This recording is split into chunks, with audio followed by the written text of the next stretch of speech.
Hello दोस्तों, स्वागत है आपके अपने यूट्यूब चैनल जी के बाई नवीन सैनी में। तो आज हम प्रश्नावली 7.2 के प्रश्न नंबर 6 से आगे करेंगे। प्रश्न नंबर 1 से लेकर 5 तक हम पहले ही करवा चुके हैं, तो आज हम प्रश्न नंबर 6 से आगे करेंगे। यदि अभी तक आपने चैनल को सब्सक्राइब नहीं किया है तो चैनल को सब्सक्राइब करें और वीडियो को लाइक करें।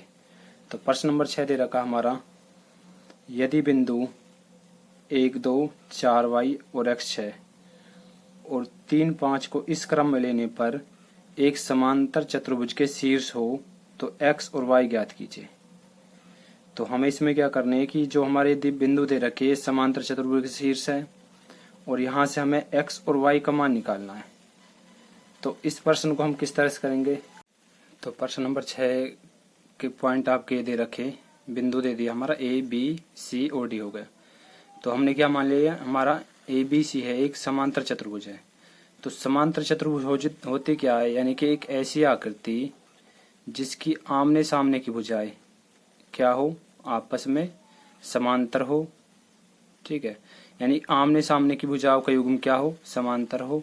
और जो इनके विकर्ण है वो एक दूसरे को क्या करते, समद्विभाजित। समद्विभाजित का मतलब क्या होता है कि ये चारों हिस्से आपस में क्या हो जाएंगे, बराबर होंगे। ये हिस्सा इसके बराबर है, ये इसके, तो ये चारों हिस्से क्या होते हैं, आपस में बराबर होते हैं। और एक कंडीशन और होती है इसकी, जो आमने सामने के कोण होते हैं ना, वो भी आपस में क्या होते हैं, समान। यानी कि ये कोण इसके समान होता है और ये कोण इसके समान, तो वो क्या होते हैं, हमारी समांतर चतुर्भुज। तो अब हम क्या करेंगे, बी डी को मिलाएंगे और ए सी को मिलाएंगे। तो क्या लिखोगे, माना बिंदु ए, बी, सी व डी समांतर चतुर्भुज के शीर्ष है। ठीक है, तो ABCD जो बिंदु है वो हमारे समांतर चतुर्भुज के शीर्ष है।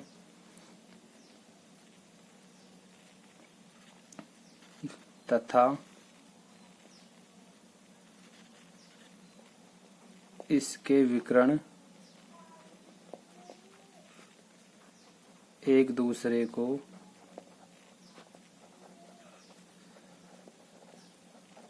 समद्विभाजित करते हैं। अतः तो विकर्ण क्या करते हैं, एक दूसरे को समद्विभाजित करते हैं।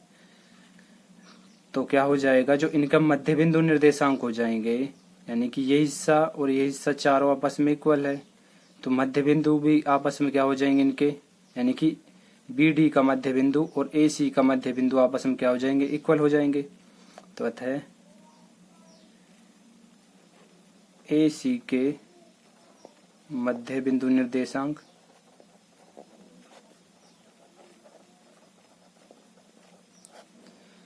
किसके बराबर होगा, BD के मध्य बिंदु निर्देशांक।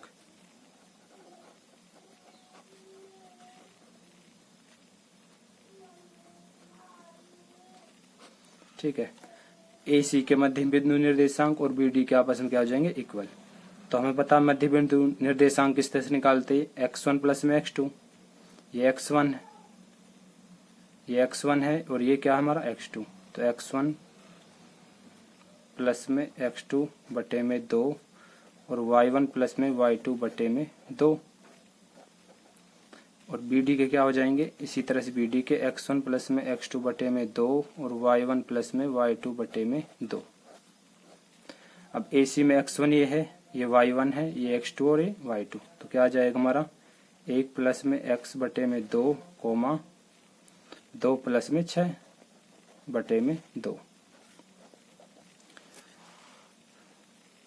BD के निकालेंगे तो क्या आ जाएगा, 4 प्लस में 3 बटे में 2 कोमा y प्लस में 5 बटे में 2। तो अब यहाँ से हमें क्या पता चला, ये हमारे x के थे, यहाँ भी x के हैं, ये y के है और ये y के। तो इन दोनों की आपस में तुलना करेंगे तो क्या आ जाएगा हमारा, 1 प्लस में x बटे में 2 किसके बराबर आएगा, 4 3 कितने हो जाएंगे, 7 बटे में 2। इसी तरह से 6 और 2 कितने हो गए 8/2 बराबर y प्लस में 5/2। ठीक है, तो अब यहाँ से क्या करेंगे x और y का मान निकालेंगे। तो x और y का मान किस तरह से आएगा, जब बटे में संख्या दे रखी हो और बटे के यानी कि बटे में यहाँ 2 है और यहाँ भी बटे में 2 है और बराबर का साइन हो तो ये आपस में क्या होता है कट जाते हैं। ठीक है, तो यहाँ से क्या आएगा x का मान 1 किधर जाएगा तो माइनस का 7 - 1, तो x का मान कितना आया 6। इसी तरह से y का मान क्या आएगा 5 इधर जाएगा माइनस का 8 - 5, तो y का मान कितना आया 3। तो हमसे पूछा था x और y का मान ज्ञात कीजिए, तो x का मान हमारा आया 6 और y का मान आया हमारा 3। तो इसके बाद दे रखा हमारा क्वेश्चन नंबर 7। तो क्वेश्चन नंबर 7 है हमारा, तो प्रश्न नंबर 7 दे रखा हमारा बिंदु A के निर्देशांक ज्ञात कीजिए जहां AB एक वृत्त का व्यास है। ठीक है, तो क्या दे रखा एक वृत्त दे रखा हमें और उस वृत्त में ABA क्या है हमारा एक व्यास है जिसका केंद्र यानी केंद्र दे रखा हमारा 2 - 3 तथा B के निर्देशांक दे रखे 1 और 4। तो हमें क्या निकालना है बिंदु A के निर्देशांक निकालने। तो इसको किस तरह से करते हैं आइए देखते हैं। तो इसमें हम क्या दे रखा है एक वृत्त दे रखा है, मान लो हमारे एक वृत्त हो गया। ठीक है, और ये इसका क्या हो गया केंद्र। तो इसमें बोला था AB वृत्त का व्यास है, तो ये हमारे क्या हो जाएगा ये हो गया A और ये हो गया B। तो AB क्या हो गया हमारे वृत्त के व्यास। फिर इसमें बोला है जिसका केंद्र 2 - 3 है। ठीक है, ये मान लिया हमने O तथा B के निर्देशांक दे रखे हमें 1, 4। तो A के निर्देशांक ज्ञात करने थे, तो 1 के मान लिया हमने x1 और y1। ठीक है, तो यानी कि जो रेखाखंड AB आया तो AB का मध्य बिंदु क्या है हमारा O दे रखा है। तो इसमें हम यूज करेंगे मध्य बिंदु निर्देशांक द्वारा क्या आ जाएंगे हमारे x1 और y1 के मान। तो क्या लिखोगे माना बिंदु A क्या है हमारा x1 y1 व B 1, 4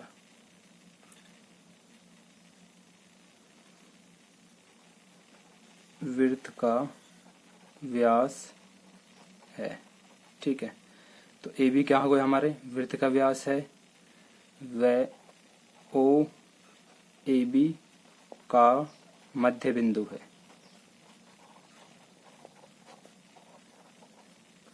तो O क्या हो गया AB का मध्य बिंदु, तो इसलिए क्या आ जाएगा मध्य बिंदु निर्देशांक किस तरह से निकालते हैं हम आपको बताइए पहले ही। तो क्या आएगा हमारा x1 प्लस में x2 बटे में 2 कोमा y1 तो यहाँ से ये आ जाएगा हमारा x का और y का क्या आएगा y1 प्लस में y2 बटे में 2। ठीक है, तो मध्य बिंदु निर्देशांक क्या दे रखे हमारे 2 और 3 दे रखे, तो x का क्या दे रखा 2, तो यहाँ से क्या आएगा x1 प्लस में x1 प्लस में x2 कितना हमारा 1 और इसी तरह से y का क्या आएगा हमारा y1 प्लस में 4 और बटे में 2। तो 2 इधर जाएगा तो गुणा में हो जाएगा 4 बराबर में x1 प्लस में 1, तो x1 कितना आ गया 4 - 1 बराबर में 3। ठीक है, तो इसी तरह से y का मान क्या आएगा y कितना दे रखा था हमारा -3, तो क्या रखेंगे हम -3, इसके इससे गुणा करेंगे -6, तो y1 प्लस में 4, तो 4 इधर जाएगा माइनस का हो जाएगा, तो क्या आएगा -6 - 4 बराबर कितने हो गए -10। तो ये था इसका सॉल्यूशन। इसके बाद दे रखा क्वेश्चन नंबर हमारा, तो प्रश्न नंबर 8 दे रखा यदि A और B क्रम से -2 और -2 बिंदु दे रखे हैं, फिर दे रखा 2 - 4 हो तो बिंदु P के निर्देशांक ज्ञात कीजिए।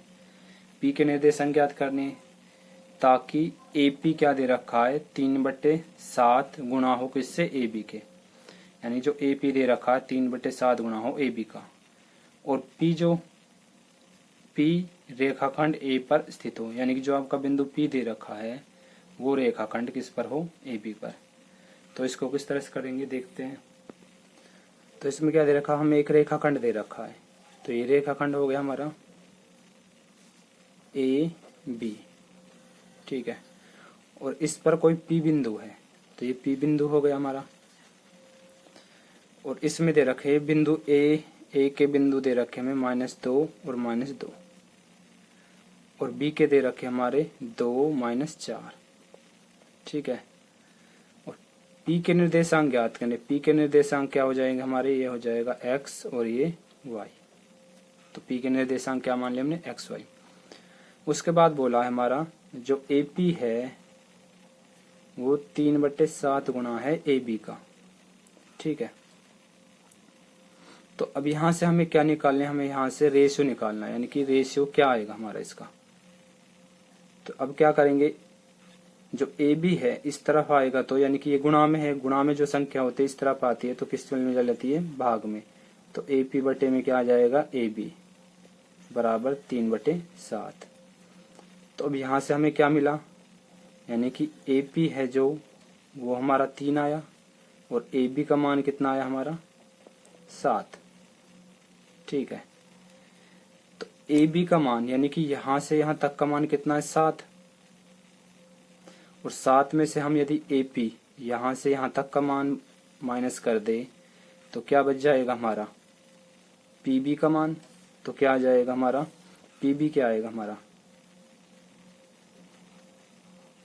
पी बी बराबर क्या आएगा हमारा A B minus A P. इस सारे में से ए माइनस कर देंगे तो ये आ जाएगा। तो ए बी कितना हमारा 7 और ए पी कितना 3, तो 7 में से 3 गए 4। तो यानी कि पी बी कितना आ गया 4। तो इनका अनुपात कितना आ गया 3:4। ठीक है, अब यहाँ से क्या करना, हमें यहाँ से पी के निर्देशांक ज्ञात करने।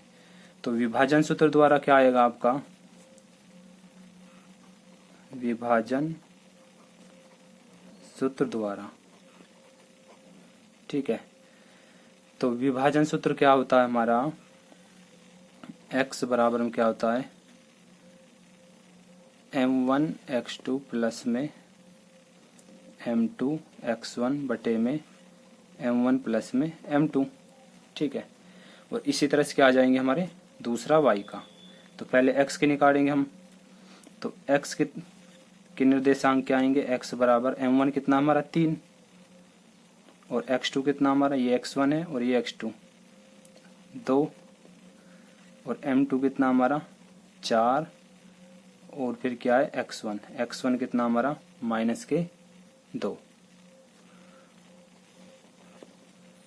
प्लस में क्या है m1 प्लस में m2 यानी कि 3 प्लस में 4। तो अब क्या आएगा हमारा 3 की गुणा 2 से करेंगे क्या आएगा हमारा 6, और 4 गुणा -2 से करेंगे -8, और 4 3 कितने हो गए 7। ठीक है, तो यहाँ से x का मान कितना आया -2/7।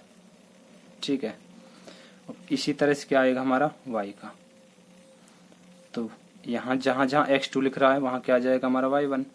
तो यहाँ से क्या आएगा हमारा y के निर्देशांक क्या आएंगे, m1 कितना है 3, और यानी कि x2 की जगह क्या आएगा y2। तो ये y1 है, ये y2 -4 प्लस में, तो y1 कितना है -2 बटे में m1 प्लस में m2।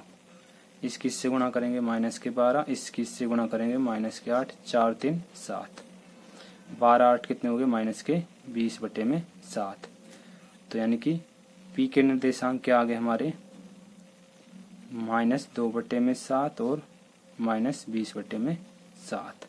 ठीक है, तो ये था हमारा क्वेश्चन नंबर 8 का सॉल्यूशन। इसके बाद हमारा नेक्स्ट प्रश्न क्वेश्चन नंबर 9। तो प्रश्न नंबर 9 दे रखा हमारा बिंदु दे रखे ए और बी को जोड़ने वाला रेखाखंड ए बी को 4 भागों में विभाजित करता है। तो विभाजित करने वाले बिंदुओं के निर्देशांक ज्ञात कीजिए। तो बिल्कुल सिंपल प्रश्न, जैसे पहले क्या था इसका हमने 7.2 का प्रश्न नंबर 1 था, सेम उसी तरह से करना है। तो इसको हम थोड़े से बता देते हैं आपको किस तरह से करना, लेकिन इस प्रश्न को आप स्वयं करोगे। तो देखते हैं किस तरह से करना, आप एक बार समझ लो इस प्रश्न को।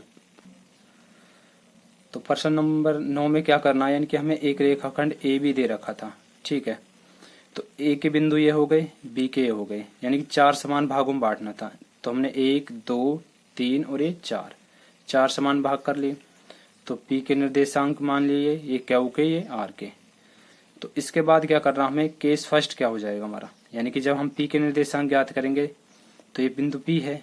अब देखेंगे पी के इस तरफ कितने हिस्से, एक हिस्से, और इस तरफ कितने, 1 2 और 3। तो इसका अनुपात कितना आ जाएगा, 1:3। तो ये हो गया हमारा केस फर्स्ट। केस सेकंड क्या हो जाएगा, क्यू के निर्देशांक ज्ञात करने, ये बिंदु हमारा क्यू है। अब क्यू के इस तरफ कितने हिस्से, 1 2 और यहाँ भी 1 और 2। तो इसके अनुपात कितने हो गए, 2:2। इसके बाद दे रखा हमारा आर।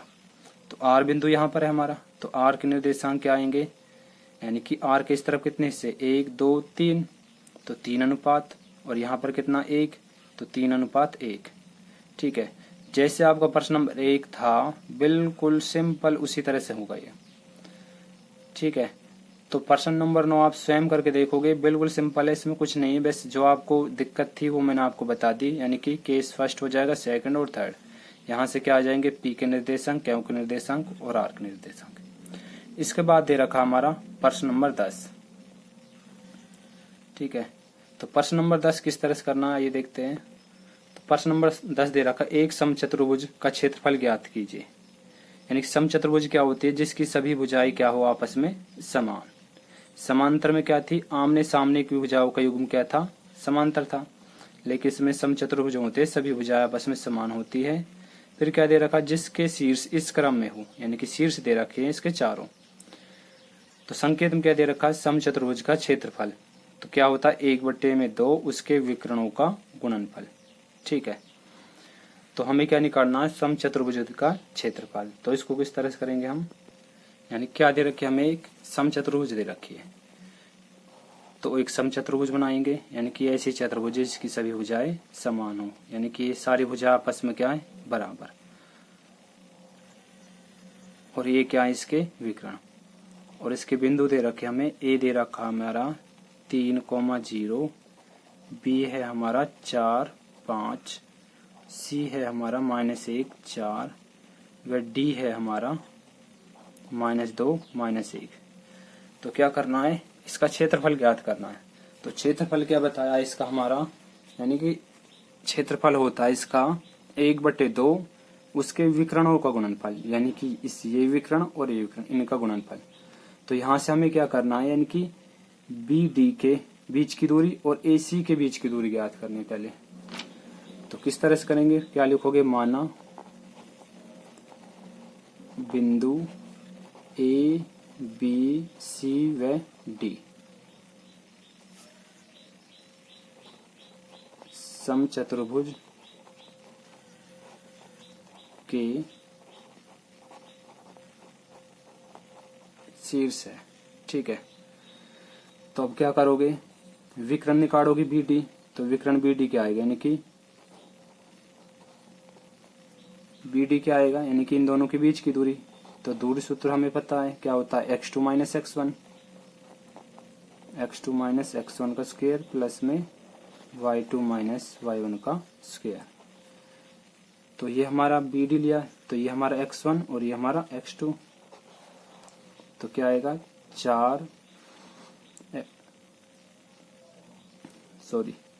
ये हमारा x2 - x1 होता है, यानी कि -2। ठीक है, और माइनस में क्या आएगा, 4। तो y2 - y1, ये y2 है माइनस y1 कितना हमारा 5। तो ये कितने हो जाएंगे, -6 का स्क्वायर प्लस में -6 का स्क्वायर। तो 6 का स्क्वायर कितना हो जाएगा, -6 का 36, और ये कितना हो जाएगा 36, और 36 कितने हो जाएंगे 72। तो इसे हम क्या लिख सकते हैं, अगर 36 के फैक्टर करोगे तो क्या आएगा, 36 गुणा में 2।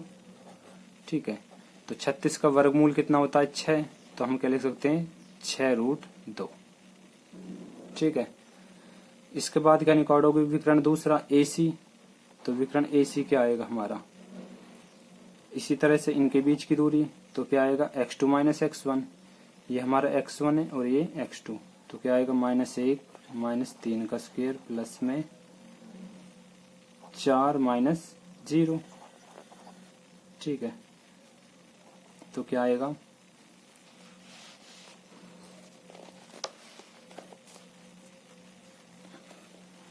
तो -1 और -3 कितने हो जाएंगे, -4, और ये हमारा 4 का स्क्वायर।